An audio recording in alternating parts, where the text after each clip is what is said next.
नमस्कार दोस्तों। राहुल गांधी कुछ भी करें, भारतीय जनता पार्टी का सिर्फ एक काम होता है, यानी नरेंद्र मोदी की ट्रोल आर्मी का सिर्फ एक काम होता है, कैसे कुछ क्रिएट किया जाए। क्योंकि गलती तो होती नहीं, तो कैसे कुछ क्रिएट किया जाए, कैसे नफरत फैलवाई जाए और कैसे झूठ परोसा जाए। ऐसी ही साजिश उन्होंने केरल में की। राहुल गांधी गए थे। राहुल गांधी वहां जनता से मिल रहे हैं, कहीं पैदल चल रहे हैं, कहीं गाड़ी से जा रहे हैं, कहीं किसी तरह से जा रहे हैं, कहीं कीचड़ में जा रहे हैं। हर परिस्थिति में वो वहां पर गए, लोगों से मिले, अफसरों से मिले, सबके साथ बैठक करी, कैसे कैसे क्या करना है। फिर अपनी तरफ से, कांग्रेस पार्टी की तरफ से वहां के लोगों के लिए 100 से अधिक घर बनाने और उनको पुनर्वासित करने के लिए कांग्रेस की तरफ से कार्यक्रम की बात करी। इतना सब राहुल गांधी ने किया।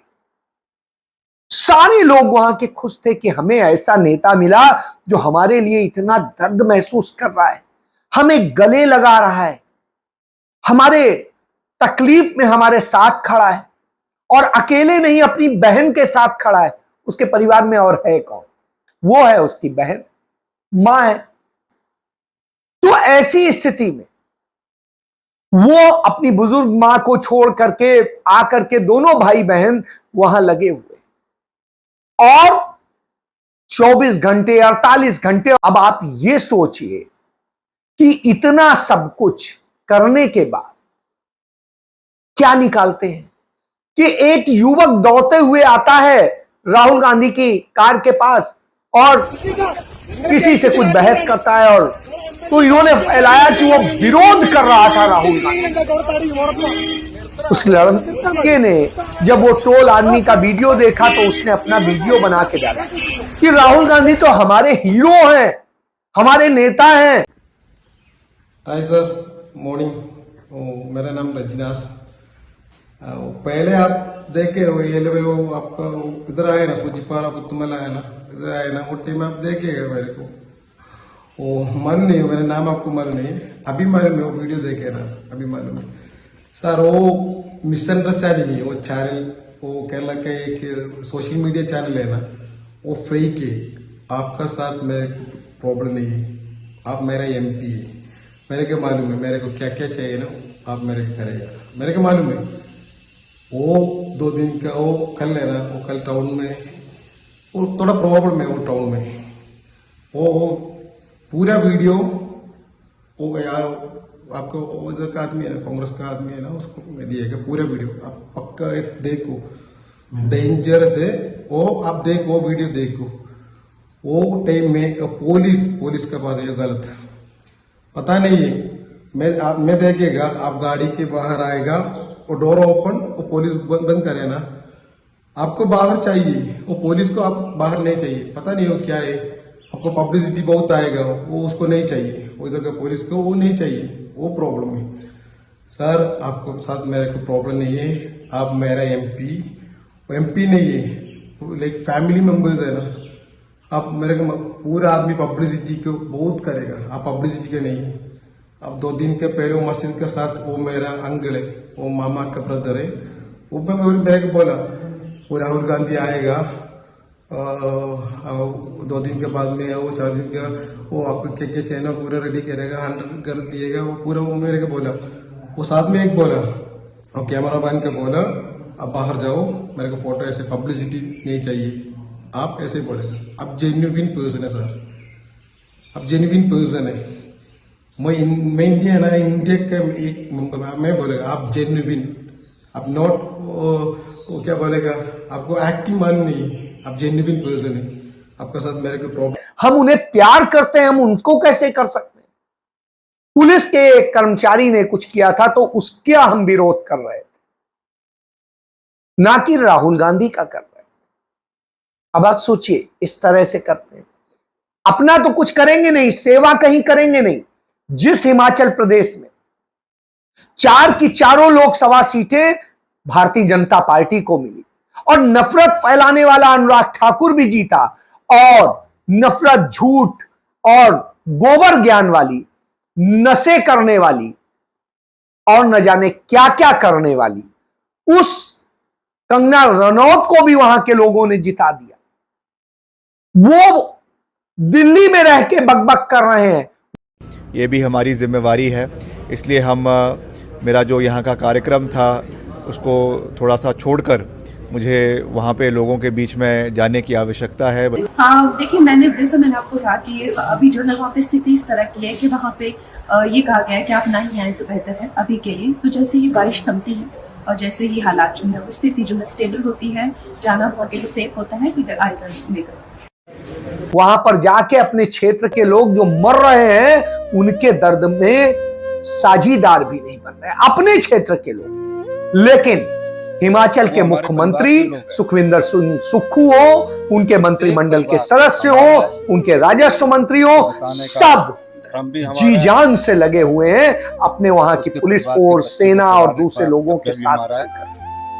तो आप इससे समझ सकते हैं ऐसे हो। कोई तंगी नहीं। उसी तरीके से राहुल गांधी और प्रियंका गांधी लगे हुए हैं वहां डॉक्टर्स के साथ, नर्सेस के साथ, वहां के ऑफिसर्स के साथ, वहां सेना के साथ और वहां के पुलिस और दूसरे लोगों के साथ, फॉरेस्ट के लोगों के साथ। वहां पर फॉरेस्ट के एक कर्मचारी हासिम भाई ने जाकर के इतनी दुर्गम जगह से बच्चों को बचाया, 4 बच्चों को।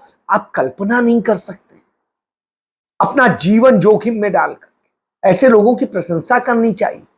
वो करने की बजाय नफरत फैलाने का काम होता है। पहले तो ये करते हैं, फिर कहते हैं वहां मुसलमान है इसलिए बचाने गए। देश के नागरिक हैं, वहां के जो है राहुल गांधी प्रतिनिधि रहे हैं, सांसद रहे हैं, अब नहीं है। बीजेपी के अधिकांश लोगों की दुकान राहुल गांधी के खिलाफ नफरत फैलाकर, उनके खिलाफ कोरी बकवास करके, उनके खिलाफ जहर उगर कर ही चलती है। इनमें से अधिकांश की उपयोगिता ही ये है कि वो राहुल गांधी के खिलाफ भ्रम फैला सके, उनके खिलाफ दुष्प्रचार कर सके, उनके खिलाफ झूठी बातें कर सके। इनमें से अधिकांश तो यही सोचकर फुदकते रहते हैं कि पार्टी में आगे बढ़ने का और नरेंद्र मोदी से शाबाशी पाने का इससे आसान रास्ता दूसरा कोई नहीं है। तो आप ये सोचिए, उसके बाद वहां के लोगों ने उन्हें चुना था, क्या उनकी जिम्मेदारी नहीं बनती है कि 3.5 लाख वोट से उन्हें जिताया, नरेंद्र मोदी से ज्यादा वोट से जिताया। सोचिए, आपने तो वहां नफरत बोई थी। आपकी आरएसएस की मीटिंग चली 3 दिन, आप लोग मदद को नहीं गए, बीजेपी के लोग मदद को नहीं गए, कांग्रेस कर रही है, अपने उससे कर रही है। एनएसयूआई के लोग हों या यूथ कांग्रेस के लोग हों, वो वहां पर काम कर रहे हैं, सब कुछ कर रहे हैं। शशि थरूर वो तमाम चीजें भेज रहे हैं और सब कुछ मदद के लिए भेज रहे हैं। बहुत सारे लोग, सारे कांग्रेस के लोग यह काम कर रहे हैं। आप तो कहीं नहीं नजर आ रहे हैं, इससे समझा जा सकता है। लेकिन आप क्या कर रहे हैं? आप ट्रोल कर रहे हैं काम करने वालों को, आप ये कर रहे हैं। इतना राहुल गांधी से आपको डर लगता है। आपको यह पता होना चाहिए, राहुल गांधी के वहां के सांसद बनने के बाद 5 साल के भीतर वहां का जो टूरिज्म था वो 70% बढ़ गया। 70%, यानी वहां कितना रेवेन्यू बढ़ गया। वायनाड का नाम आज देश में लिया जा रहा है, दुनिया में लिया जा रहा है। तो आप समझ सकते हैं कि यह स्थिति है। इसके बाद आपने भारत का क्या कर दिया है? आपने भारत की वह हालत कर दी है कि भारत के 10 साल में 15.5 लाख लोगों ने भारत की नागरिकता छोड़ दी। वो भारत में नहीं रहना चाहते और नहीं रहने के जो दूर दूर तक नाता नहीं रखना चाहते हैं। सोचिए, कौन अपनी मां को छोड़ता है? देश अपनी मां होती है, धरती अपनी मां होती है, लेकिन वो छोड़ के जा रहे हैं। और वो लोग हैं जो संपन्न हैं, ऐसा नहीं है कि भूखमरे। और वो लोग जाते हैं, क्यों जा रहे हैं? क्योंकि यहां हालात नहीं। और 40 लाख लोग भारत की नागरिकता छोड़ के दूसरे देशों की नागरिकता लेने के लिए आवेदन करके बैठे हुए हैं। तो आप समझ लीजिए कि भारत की एक बड़ी आबादी यह समझती है कि भारत के अंदर कोई अब आगे संभावनाएं नहीं है और इसलिए कहीं दूसरे देश में अपने लिए अवसर तलाशे। यह दशा है। भारत की शिक्षा व्यवस्था इतनी बर्बाद हो गई है कि जितनी भारत की पूरी शिक्षा का बजट है उससे कई गुना ज्यादा लोग फीस दे करके विदेश की यूनिवर्सिटीज में पढ़ रहे हैं। और ये तमाम जो भारतीय जनता पार्टी के नेता हैं, इनके आप देख लीजिए, कहीं किसी का बेटा, कहीं किसी का बेटा कहां पढ़ रहा है, किसी इस देश में, किसी उस देश में, किसी उस देश में।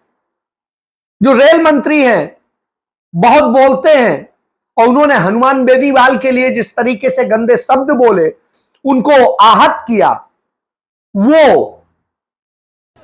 और मैं रेल मंत्री जी को कुछ राजस्थान की डिमांड की तरफ उनका ध्यान आकर्षित करना चाहता था, और उन्होंने बड़ी बदतमीजी की, मेरी तरफ इशारे करके कहा आप बाहर जाइए, आपको देख लूंगा, ये कर लूंगा, आप ये कर रहे हैं, वो कर रहे हैं। और कल भी जब हम इस पर बात कर रहे थे तो उनका जो व्यवहार था वो सांसदों के प्रति ठीक नहीं था। ये बहुत बड़ा बदतमीज मंत्री है, और मैं धन्यवाद दूंगा इंडिया अलायंस के तमाम हमारे इंडिया अलायंस को कि इन्होंने इस बात को लेकर रेल में जोरदार बदतमीज मंत्री का विरोध किया। ये मनुष्य है, जब से रेल मंत्रालय इसके हाथ में आया है लगातार ट्रेन दुर्घटनाएं बढ़ रही है, और जब कोई व्यक्ति सोता है रेल के अंदर, उसको नींद नहीं आती कब रेल पट्टी से उतर जाए, वो इसी विचारों के अंदर रहता है। ये हमने बात रखी थी, आज मेरे कटौती प्रस्ताव चूंकि इस पर दिए हुए हैं और ये हमारा राइट है।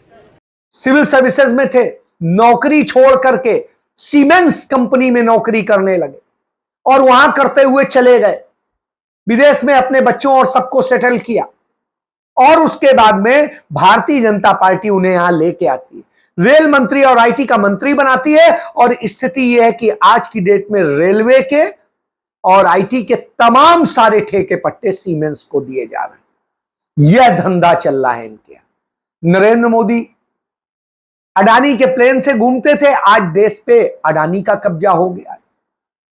हालत यह है, जहां देखो Adani airport, Adani port, Adani railway station, Adani, कोई और जगह देखो तो अडानी, और ये अडानी अडानी चल रहा है।